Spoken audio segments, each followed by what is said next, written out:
정치 사회적으로 논란이 뜨거운 이슈에 대해 다양한 의견을 들어보는 맞짱 토론 시간입니다. 오늘은 준연동형 비례대표제를 골자로 한 선거법 개정안의 국회 본회의 자동 부의에 대해서 집중적으로 짚어보겠습니다. 먼저 출연자들을 소개해드립니다. 제 오른쪽입니다. 이재정 더불어민주당 대변인입니다. 네, 안녕하세요. 네, 어서 오십시오. 제 왼쪽입니다. 김연아 자유한국당 원내 대변인입니다. 네, 안녕하십니까? 네, 안녕하십니까? 네. 패스트트랙 법안으로 지정된 선거법 개정안이 오늘 오전 0시를 기해 국회 본회의에 자동적으로 부의됐습니다. 문희상 국회의장은 앞으로 60일 안에 언제든지 법안을 상정해서 표결에 붙일 수 있습니다. 자유한국당은 자동 부의는 불법이고 무효라며 어떤 방법을 써서라도 막겠다는 입장입니다. 반면 더불어민주당은 끝까지 협상을 하겠지만 안 되면 한국당을 빼고라도 절차대로 처리하겠다는 입장입니다. 토론 시작하겠습니다. 먼저 강하게 반발하고 있는 자유한국당의 입장부터 들어보도록 하죠.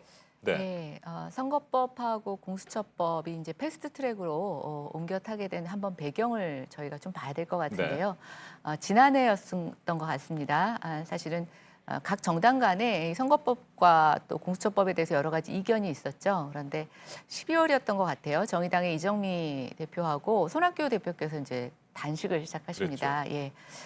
그리고 나서 이제 저희 자유한국당에서는 원내대표가 이제 새로 선출되는 네. 그런 이제 정치적 그 절차가 있었고 많은 분들이 협의가 되지 않고 있는데 사실은 두 정당이 일방적으로 요구하고 단식을 함에 있어서 좀 그거를 일단 멈춰야 되겠다라고 생각이 돼서 연동형 비례제를 포함해서 논의를 시작한다라고 하는 이제 합의문을 쓰고 합의가 이루어졌습니다. 극적으로.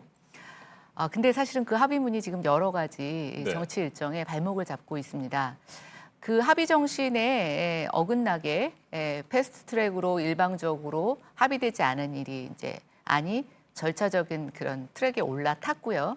또 한번 최근의 상황을 보시면 지금 그 민주당이 아닌 범여권에서는 의석수 늘리는 거를 굉장히 이제는 당연하다는 식의 얘기를 하고 네. 있습니다. 근데 이게 패스트트랙으로 저희가 시작을 할 때도 의원 정수에 대해서 여러 가지 논란이 있었고 또 국민들께서 국회의원 정수가 늘어나는 것에 대해 상당한 부정적인 견해를 갖고 계셨기 때문에 그때 의원 정수는 늘리지 않는 상태에서 조정한다라고 이제 또 한번 그런 안이 패스트트랙에 네. 태워졌는데 지금은 언제 그랬냐는 듯이 330석, 360석 얘기를 하고 있고요. 어찌 보면 동일한 이유로 단식을 하고 계시는 제1야당 당대표에 대해서는 정말 집권 여당뿐만이 아니라 많은 분들이 조소와 비아냥을 멈추지 않고 있습니다. 어제 이제 이해찬 당대표께서 어떻게 뭐 정적인 부담이 있으셨는지 그 천막으로 방문을 해주셨습니다. 저는 무언가 단식을 멈출 수 있는 해법을 가져오실 거라고 기대를 했었습니다. 그러나 그 자리에 오셔서도 협상만 하자. 도대체 저는 왜 방문하셨는지 잘 이유를 모르겠고 저희가 이제 한 1년 정도의 상황을 비교해 본다면 어쨌든 정치적 해결을 위해서는 황교안 당대표의 단식을 어느 정도 멈추고 다시 이 논의를 시작할 수 있는 그런 저는 출발점이 있어져야 된다고 생각합니다. 그런데 그런 게 아무것도 마무리되지 않은 네. 상태에서 단순하게 지금 뭐 시간이 됐기 때문에 부의를 한다 이렇게 하면 저희는 패스트트랙 과정에서 불법 사보임 자체가 불법이라고 보고 있기 때문에 정치적으로든 또는 법적 절차로든 다 동의할 수 없는 그런 입장입니다. 네. 앞서 말씀을 하신 것처럼 나경원 원내대표가 지난해 12월에 연동형 비례대표제를 포함해서 논의를 시작한다 이렇게 네. 합의를 하지 않았습니까?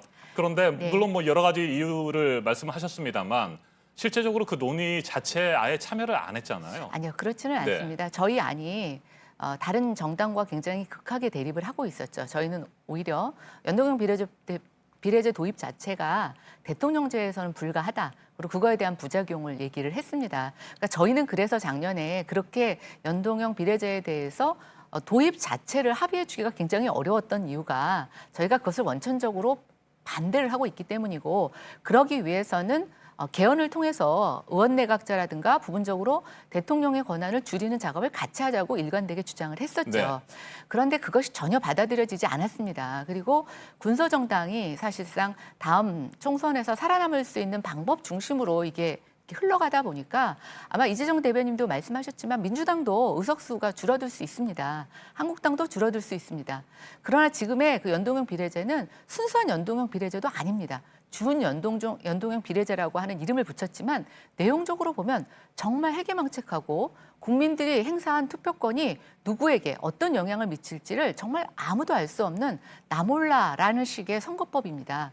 저는 이런 것들을 우리가 지금 서로 엮여져 있는 여러 가지 정치적인 네. 문제 때문에 그냥 패스트트랙에 올라갔다. 그래서 절차적으로 진행한다라고 하는 것은 저는 굉장히 크나큰 잘못을 저지르고 있는 거라고 생각합니다. 알겠습니다. 이재정 대변인, 결국 오늘 오전 0시를 기해서 국회 본회의에 자동적으로 부의가 됐습니다. 어떻게 네. 생각하십니까? 이미 패스트트랙이라는 절차에 올라간 이상 사실상 이 법안이 어떤 방식으로 처리될 건지 그 가운데 얼마만의 시간이 협상으로 남겨져 있는지는 민주당이나 다른 여타의 정당이 손을 떠난 셈입니다. 패스트트랙이 위법이라고 얘기하지만 정말 힘껏 자유당의 의견을 받아들인다고 하더라도 그 사보임 문제가 전체 패스트트랙 절차를 전체를 무효로 할 수 없다는 점은 자유한국당에 계시는 다른 율사들께서 충분히 알고 계실 겁니다. 어떤 행정행위든 어떤 행위가 권위적 행위가 권력적 행위가 사실상 무효로 되기 위해서는 그 위법의 정도도 감안해서 판단하는 것이 사법 절차 내에서의 그 절차적 판단입니다. 그러니까 내용적 판단입니다.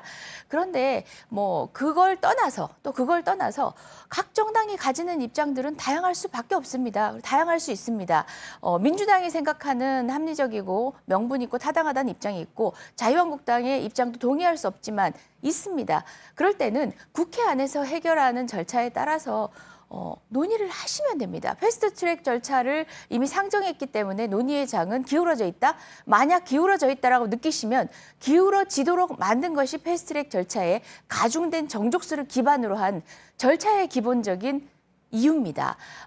그것 때문에 지금 단식을 하고 계신데요. 사실상 또 이 얘기하면 폄훼를 하실 건가요? 막무가내 단식인 거는 인정을 하셔야 됩니다. 지금은 국회의 시간이고 20대 국회 얼마 남지 않았는데 거리로 나가셔가지고 국민의 시선을 돌린다? 자유한국당에서도 50% 물갈이 이야기 나오기 전까지는 여러 가지 의견이 분분했습니다.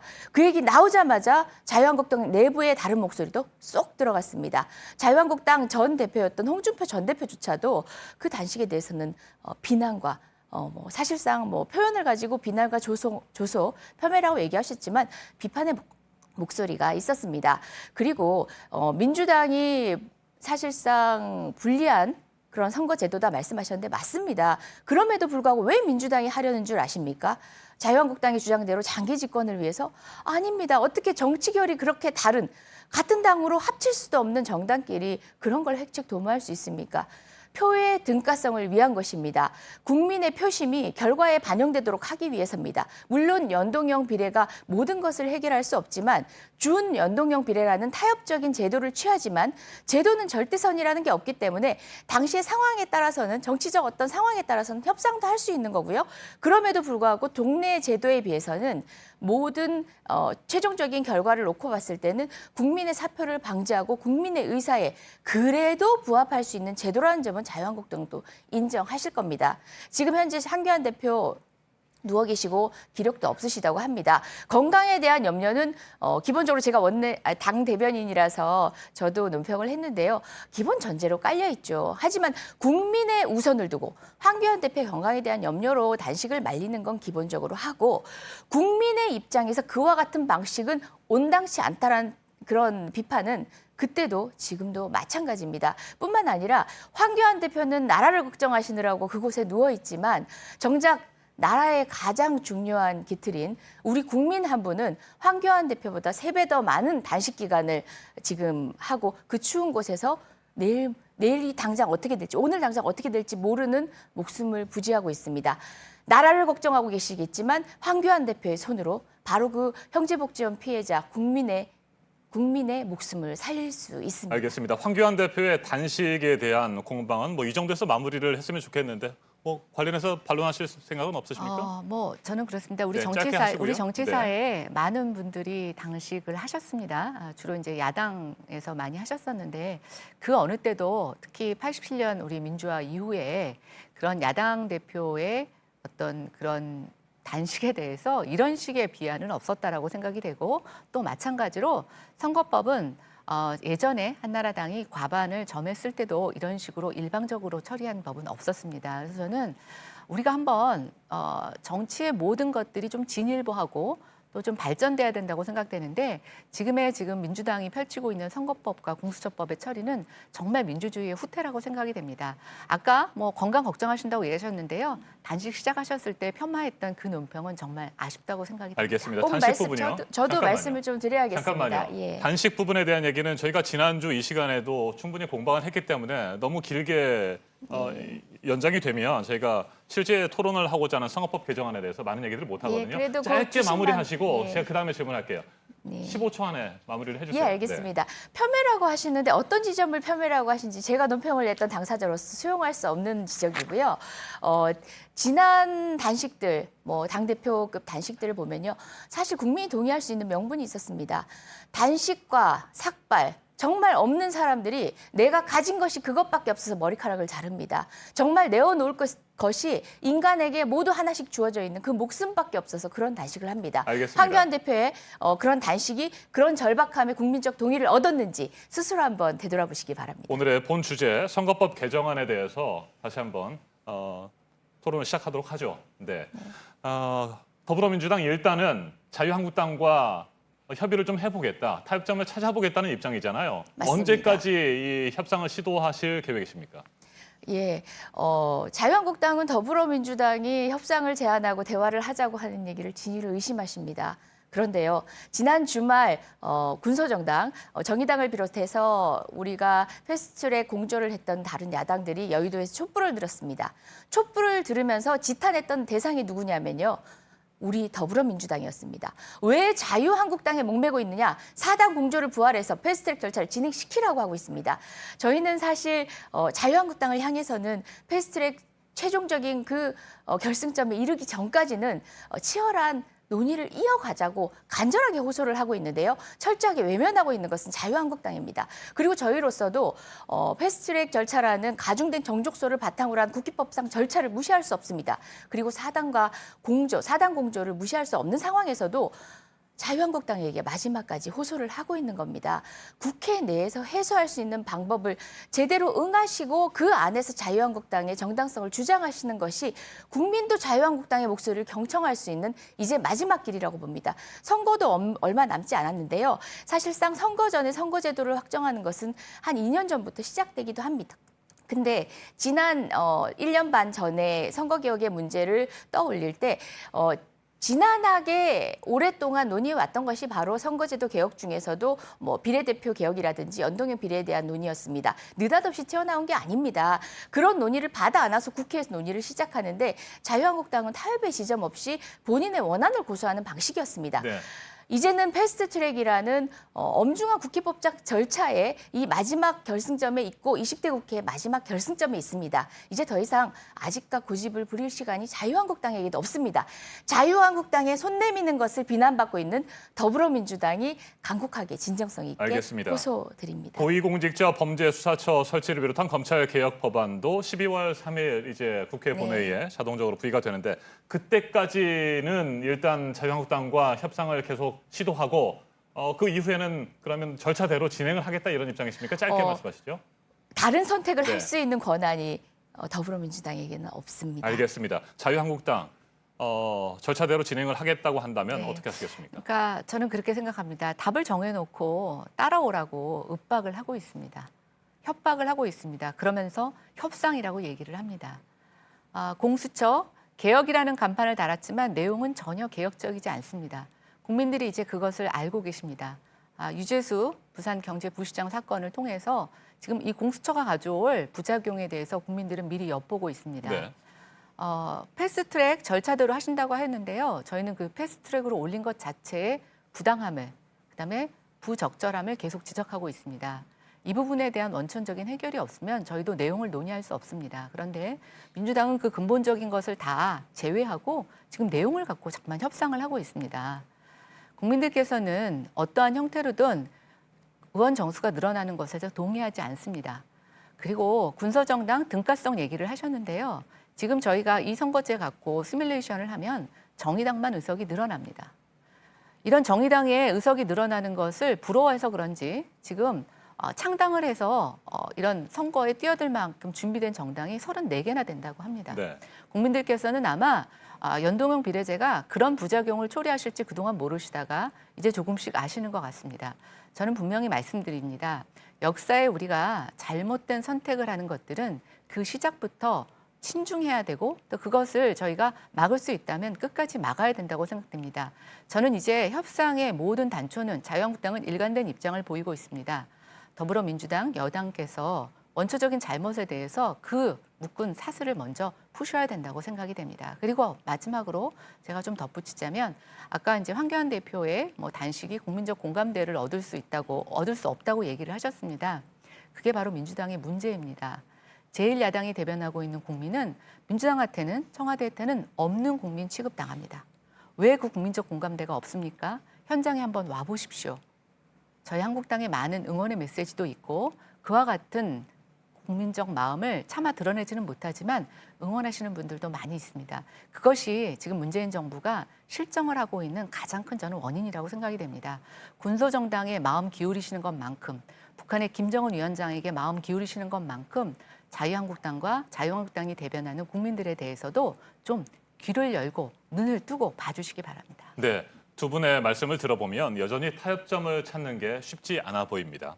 패스트트랙에 올라 있는 두 가지 법안, 지금 저희가 계속 얘기를 했던 선거제 개편안이 있고요. 또 하나가 검찰 개혁안입니다. 공수처법을 비롯해서 이 두 가지 법안 중에서 하나 정도를 서로에게 양보를 한다거나 하나 정도는 꼭 지키면서 말이죠. 이런 타협안을 제시할 생각이나 계획은 전혀 없으십니까? 네.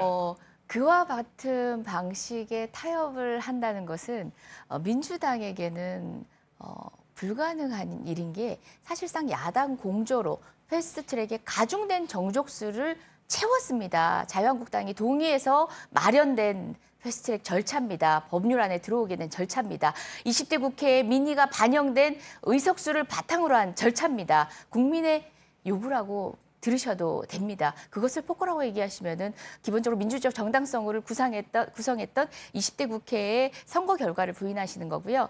그런 상황에서 사실상 저희는 솔직한 고해를 했습니다. 선거법 더불어민주당에게 불리할 수 있습니다. 왜 얕은 마음은 들지 않겠습니까? 하지만 대의라는 것은요, 국민을 기준에 놓고 판단한 것이 대의고 명분입니다.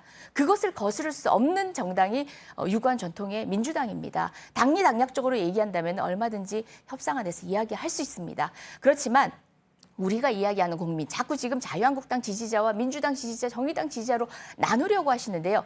우리가 이야기하는 국민은 추상적 국민입니다. 역사 앞에서 동질할 수 있는 국민입니다. 표의 돈가성을 얘기할 때는 정의당의 의석수가 얼마 변하는지가 아니라 정말 국민의 표의 득표율과 의석수의 비율을 비교한 것입니다. 그런 시뮬레이션의 결과에 따른 전문가의 어떤 의견들을 다 무시하고 정의당이 2석에서 이만큼 늘어나니까 그걸 동조하는 더불어민주당은 정의당의 달리 협치를 할 다른 이유가 있는 것이다라고 보시는 것은 근본을 무시하는 내용이라고 생각합니다. 알겠습니다. 저희는 이 두 법안 모두에 사실은 어느 쪽에 비중을 두지 않고 모두가 국민이 법에 따른 절차로 처리를 해달라고 요구한 법안이라고 김연아 생각합니다. 대변인, 자유한국당 역시 두 개의 법안 중에서 하나를 받아들이고 하나는 포기하고 이런. 근데 이제 생각은 그러려면 없습니까? 하나를 네. 받기 위해서는 저희는 내용의 대폭 수정이 있어야 된다고 생각이 됩니다. 이제 선거제 같은 경우에는 저희가 결코 양보할 수 없다는 입장을 말씀드리고요.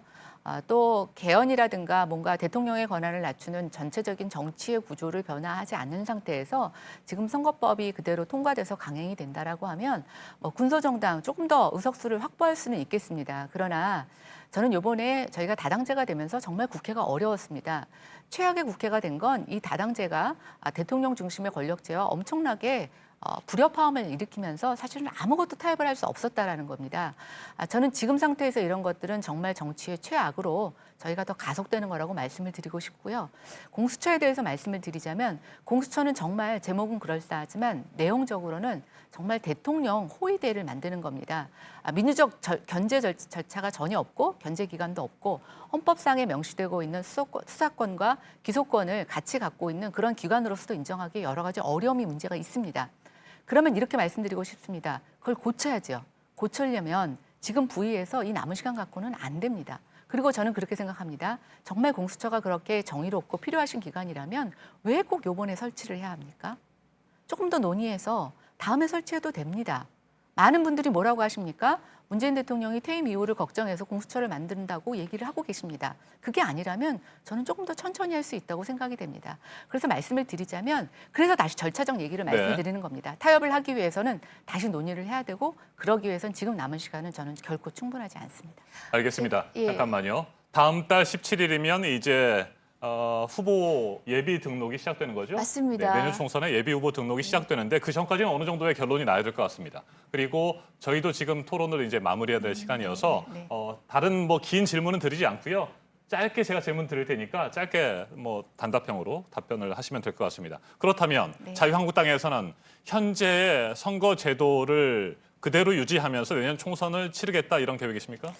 글쎄요, 뭐 저희가 지금 사실 수적으로 굉장히 어렵습니다. 그러나 저희는 계약을 하느니 현재 선거제로 이번은 치르는 게 더 적절하다고 보고 있습니다. 알겠습니다. 더불어민주당에서는 준연동형 비례대표제를 반드시 도입해서 내년 총선을 치르겠다 이런 생각이십니까?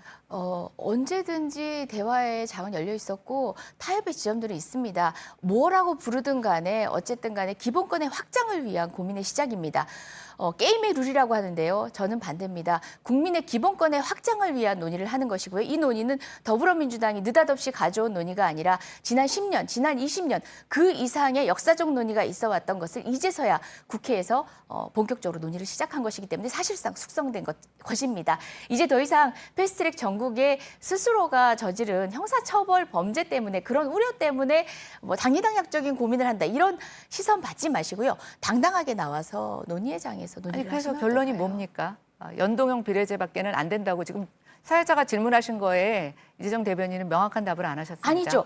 연동형 비례제를 지금 준연동형 비례제라든지 그 이상의 이름도 붙일 수 있으니까 자유한국당이 타협할 수 있는 안을 가져오라고 자유한국당에게 기회를 드리고 여지를 드린 겁니다. 알겠습니다. 여기까지 듣도록 하겠습니다. 네. 네. 오늘부터 사실상 더불어민주당과 자유한국당의 전쟁이 시작됐다 이렇게 볼 수도 있을 것 같은데 네. 절대 협상의 자리를 완전히 벗어나거나 그러지 말고 계속해서 그 자리를 좀 유지하면서 타협을 시도해봤으면 좋겠습니다. 네, 그럼에도 기대를 불구하고 해볼게요. 예, 추운 날씨에 네. 이제 지금 건강도 악화되신 황교안 대표님 이제 그만 단식 그만하시고 그리고 또 최승호 씨 청지복지원 지금 저희들 끝내야 23일째 됩니다. 내고 있는데요. 진정성이 있으시면 천천히 이재정 잡아주시면 대변인이 오늘 좋겠습니다. 황교안 당대표 찾아가셔서 저도 진짜 지난번에 그럴 수 논평에 있다면 대해서 사죄하시고 아이고, 사죄라니요.